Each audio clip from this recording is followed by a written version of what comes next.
Bueno, ¿cómo están amigos? Qué gusto tenerlos conmigo una vez más y quiero presentarles al doctor Juan Díaz Salazar. Esta vez vamos a hablar de diabetes y nadie mejor que él para hablarnos de diabetes. Quiero presentarlo antes de darle la palabra al doctor.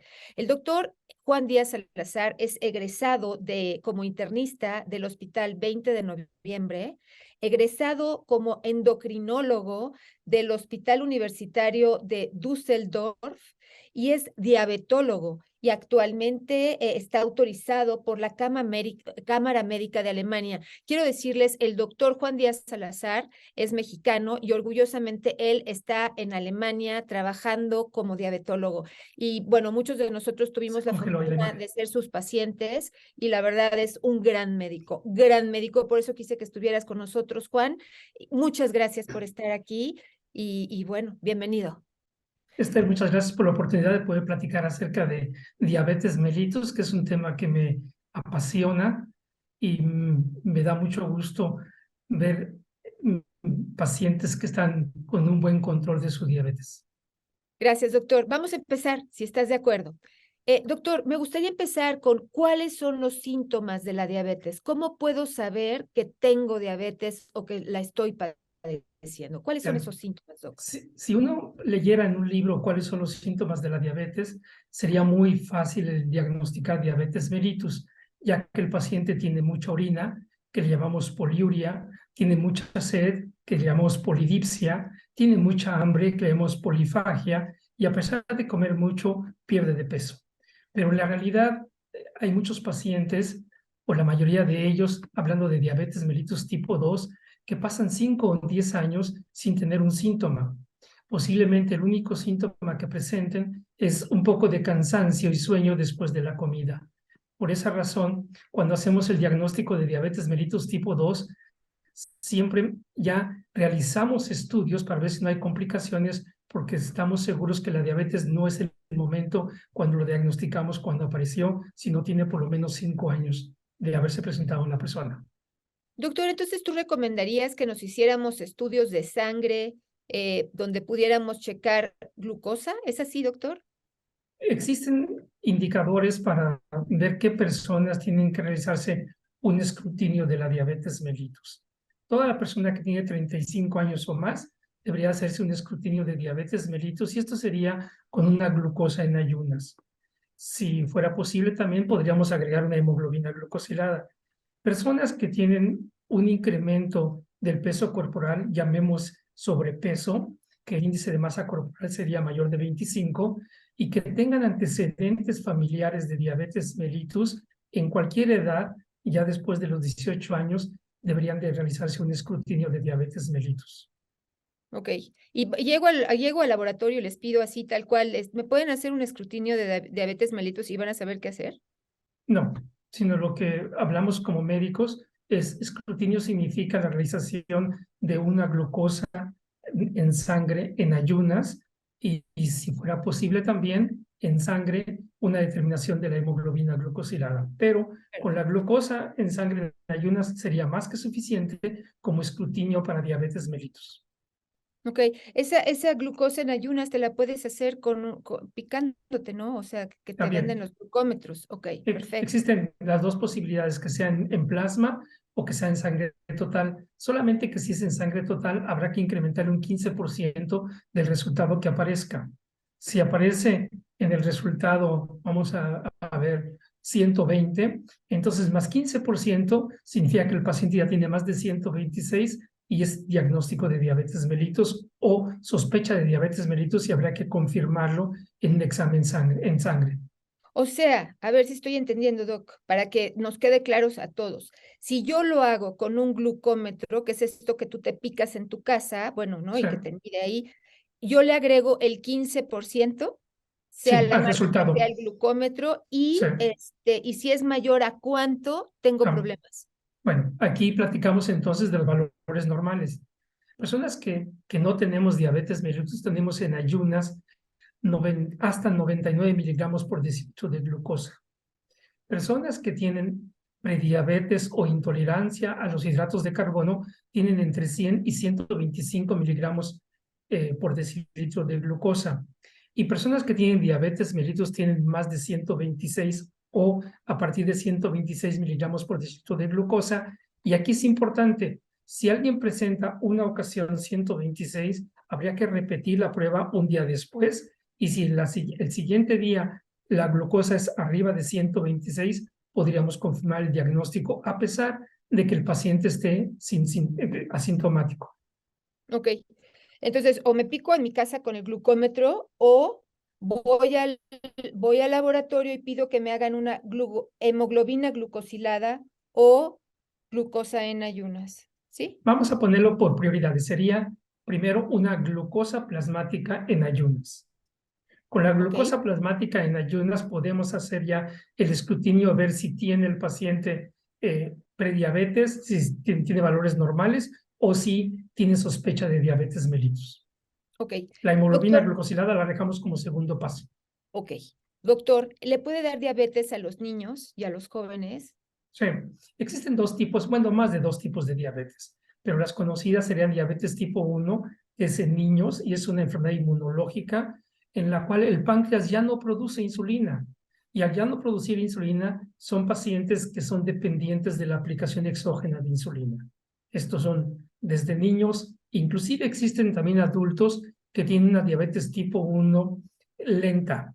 O sea, tienen la presentación de diabetes ya en etapa adulta, pero al poco tiempo no podemos controlarlos, entonces hacemos determinación de anticuerpos contra insulina y encontramos que tiene los anticuerpos elevados y es una diabetes mellitus tipo 1 tardía, pero sí puede dar a los niños y a los adultos, Y a los pero jóvenes son dos, también.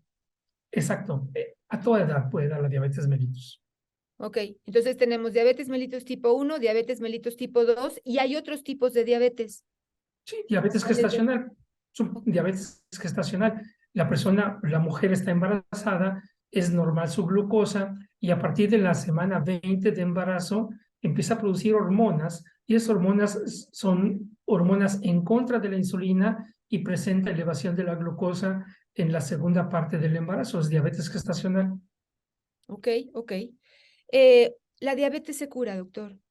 Una vez que Esa tengo es, diabetes, se puede curar. es una pregunta que si lo hubiera tenido yo hace 5 años, hubiera dicho que no. Pero hoy en día está la discusión de si al paciente con diabetes lo regresamos a un peso adecuado o peso normal, se dice que existe una curación de la diabetes.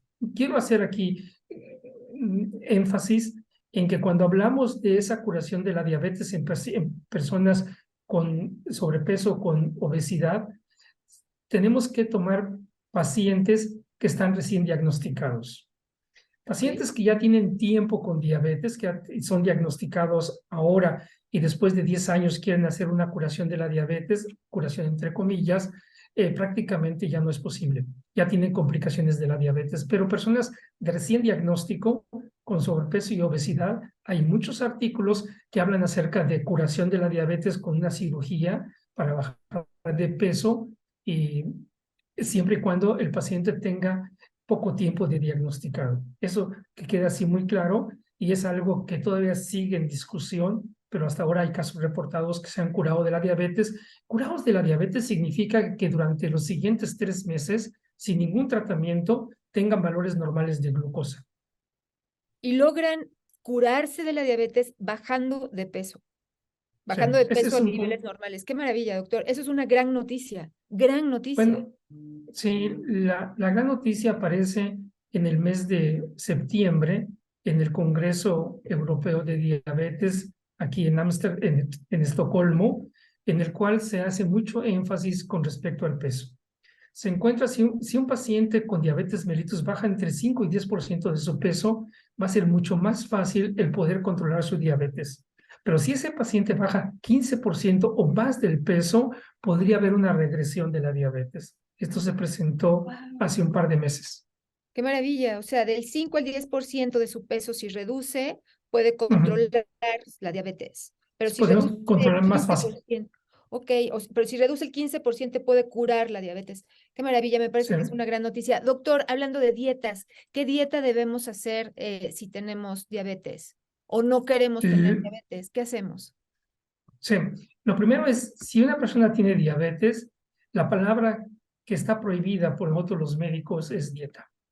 No hablamos de dieta, Ok. hablamos de una alimentación y aquí esta pregunta me da pie a mí hablar de que el tratamiento de la diabetes no es un tratamiento de libro ni de artículos. El tratamiento de la diabetes es el tratamiento del paciente que tenemos enfrente. El paciente que tenemos enfrente no es el mismo al que tuvimos ayer o al que vamos a tener después.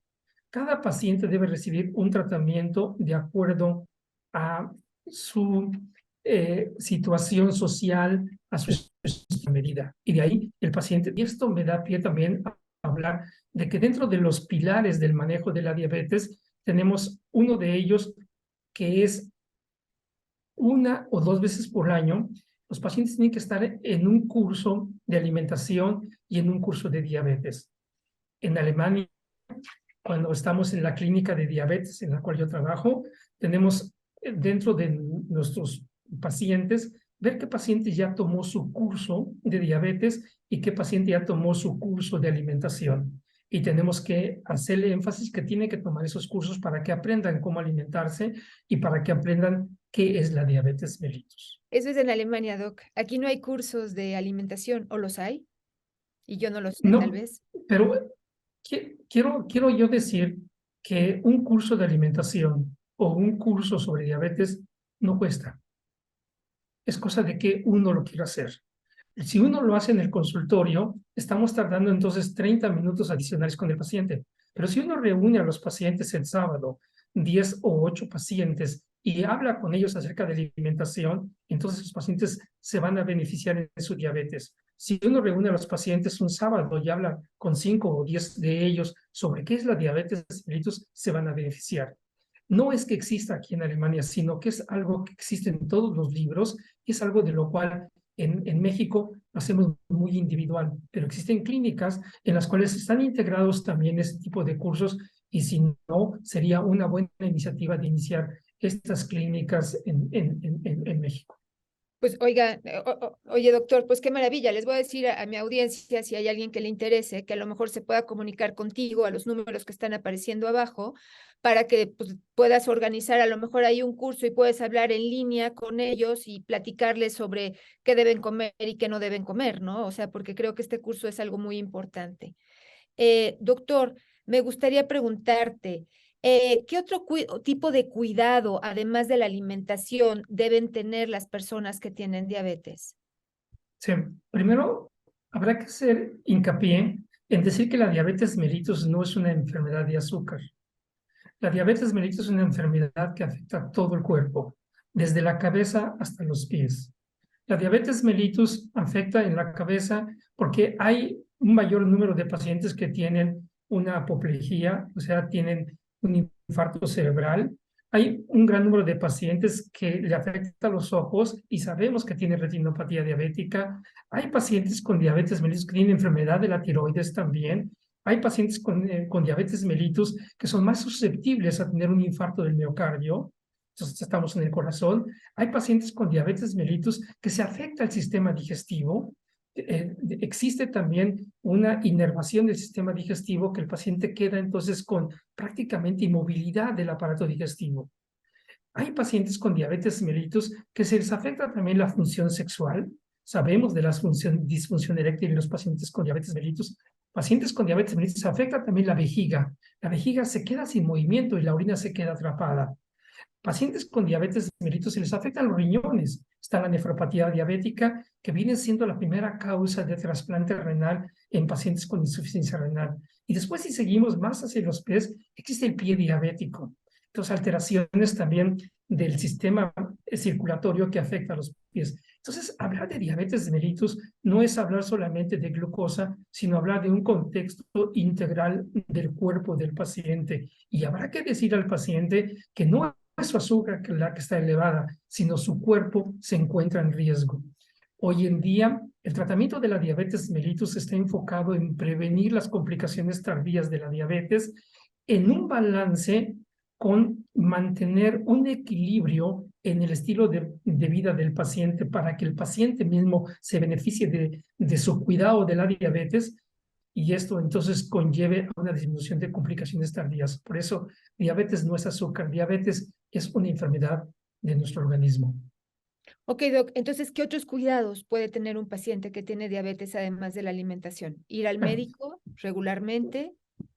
sí, tendríamos cuidados, hablamos de alimentación. El segundo punto importante es el hacer ejercicio. Uno piensa hacer ejercicios, que se va a inscribir a un club y va a ir a nadar cada 8 días. No, hacer ejercicio significa caminar todos los días. Caminar todos los días 30 minutos, que nos llevaría 150 minutos a la semana, sería suficiente. Si son más de 150 minutos a la semana, es mucho mejor. No requiere más que en la cuadra de su casa, darle la vuelta a la manzana cuantas veces pueda, y esto es durante 30, 40 o 50 minutos diarios. No se requiere ningún equipo especial. El ejercicio es fundamental, al igual que la alimentación, en el manejo de la diabetes mellitus. El siguiente, y que es muy importante, es que el paciente no debe fumar. El tabaquismo también es un factor de riesgo tanto cardiovascular, la diabetes es un factor de riesgo cardiovascular, entonces estamos sumando y lo que queremos es restar. El siguiente punto también que es muy importante es algo que luego descuidamos. El paciente debe dormir mínimo 6 horas, ideal 8 horas diarias. El sueño es reparador en el paciente con diabetes mellitus. Si el paciente tiene trastornos para dormir, pues puede tomar melatonina o puede hacer yoga o puede tomar meditación, cualquier cosa, pero el paciente debe dormir 8 horas.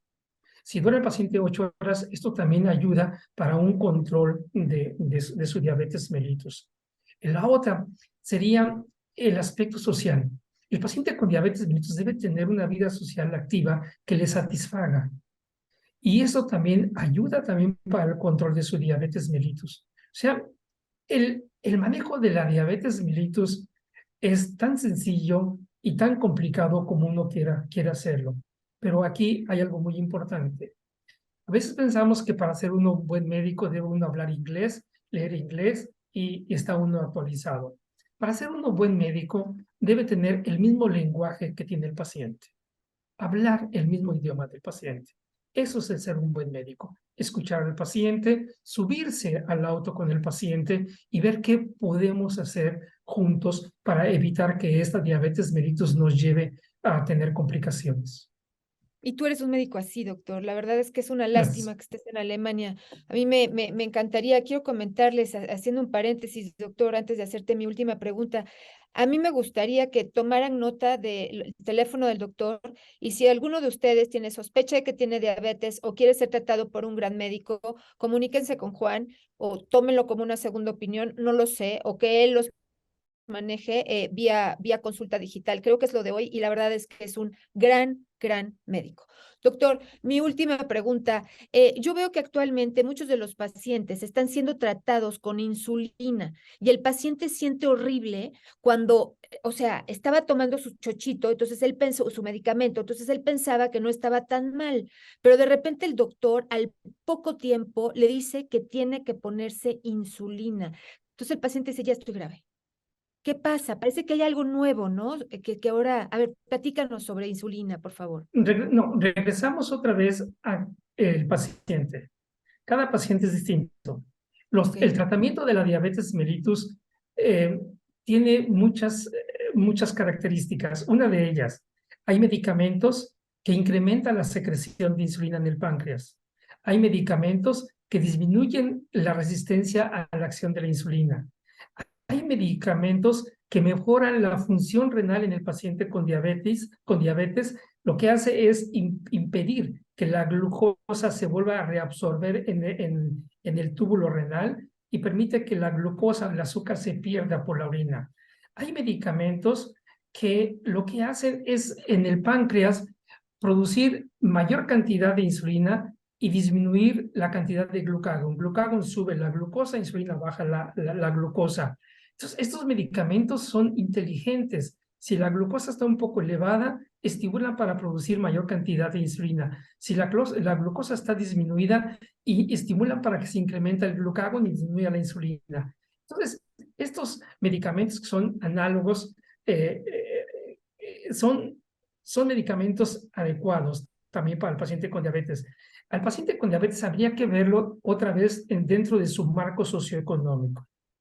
El marco socioeconómico significa que si el paciente no tiene para tener un tratamiento con los nuevos medicamentos, tenemos medicamentos tradicionales que no cuestan mucho, que son genéricos y que puede al paciente controlar.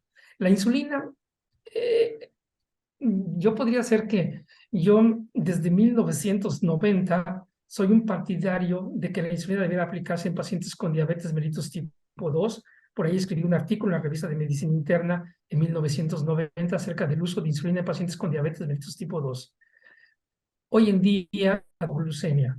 Tratar a un paciente con hiperglucemia, con elevación de la glucosa, es prácticamente sencillo por el arsenal terapéutico que tenemos. Pero tratar a un paciente con hipoglucemia, que es diabético, muchas veces la gente se puede confundir y piensa que tiene elevada el azúcar y lo que tiene es baja del azúcar. Entonces, esas hipoglucemias nos hicieron limitar el tratamiento en los pacientes, sobre todo mayores de edad. Y hoy en día existe la gran discusión. ¿Qué pasa si yo utilizo 2 o 3 medicamentos con mi paciente con diabetes y el paciente no se controla? ¿Le agrego insulina? La idea sería, sí, una parte de insulina en la noche y seguir con los medicamentos en el día. O no, si el paciente tiene un nivel socioeconómico adecuado, entonces podría agregarle un medicamento también que se aplica como insulina, y este medicamento que se aplica con insulina tendría la ventaja de que le protege el corazón, lo hace que baje de peso, entonces tiene beneficios. El costo del medicamento no es tan adecuado para todos los pacientes. Entonces, tendría que ponerle insulina al paciente. Por esa razón, el dar una receta de qué debemos aplicar al paciente en el área de medicamentos es algo que debemos individualizar. Tenemos insulina y tenemos múltiples medicamentos que actúan a diferentes sitios donde necesitamos que actúe el medicamento. ¿Qué es lo que buscamos de los medicamentos? Que metan la glucosa en la célula. La energía que nosotros consumimos, la energía que necesitamos, es la energía que produce la glucosa, pero dentro de la célula. Si la glucosa se encuentra en la sangre, entonces no nos sirve de nada. La vemos pasar nada más en la sangre, pero no está dentro de casa. Y la casa se llama célula. Entonces, el tratamiento debe ser individualizado. Nuevamente, el estudio socioeconómico del paciente, tenemos que enfocarnos en él. Tenemos también que platicar con el paciente de sus preferencias alimenticias. Tenemos que platicar con el paciente de qué es lo que puede hacer también de ejercicio, qué es lo que podemos ayudar para que el paciente pueda dormir. Y un punto importante, pacientes que tienen diabetes tienen tendencia a depresión. Entonces, también tenemos que correr un estudio sencillo nada más acerca de si el paciente tiene o no tiene una depresión y de acuerdo a eso también poderlo ayudar. En otras palabras, podríamos decir que el tratamiento de la diabetes mellitus tipo 2 es un tratamiento muy complicado, pero muy sencillo cuando hacemos el trabajo conjunto con el paciente. Qué maravilla, doctor, qué maravilla. Bueno, pues ojalá que nuestros amigos que nos están escuchando, si alguno de ustedes tiene diabetes y quiere una segunda opinión, pueda comunicarse con Juan, o si sospecha que tiene diabetes, tal vez Juan los pueda guiar. El doctor Juan Díaz Salazar verdaderamente es una eminencia en diabetes. Te agradezco mucho, Juan, que hayas tomado la llamada y que estés con nosotros en línea y que estemos platicando. Si tuviéramos algunas otras dudas de nuestra audiencia, nos comunicaríamos contigo para hacer una segunda entrevista. Muchas gracias, Juan, y feliz día en Alemania. ¿Dónde Muchas estás? gracias. En Hamburgo. En Entonces, Hamburgo. importante sería que tuvieran mi correo electrónico, que es mucho más práctico con el correo electrónico por las horas de diferencia. Correo electrónico es muy sencillo, es juan-díaz.salazar@yahoo.com.mx. Entonces yo podría contestar ahí y después, si no, sería a través de un WhatsApp por las horas de diferencias y por el costo también que puedan tener si hablan por teléfono de México a Alemania. Pero pueden tener una videollamada, ¿no? Que no tiene ningún También, costo y nada más exacto. hacen. Ok. Doctor, muchas gracias. Muchas gracias por la invitación, Esther, y Un bonito día y placer. mucho éxito. Igualmente, muchísimas Gracias. gracias.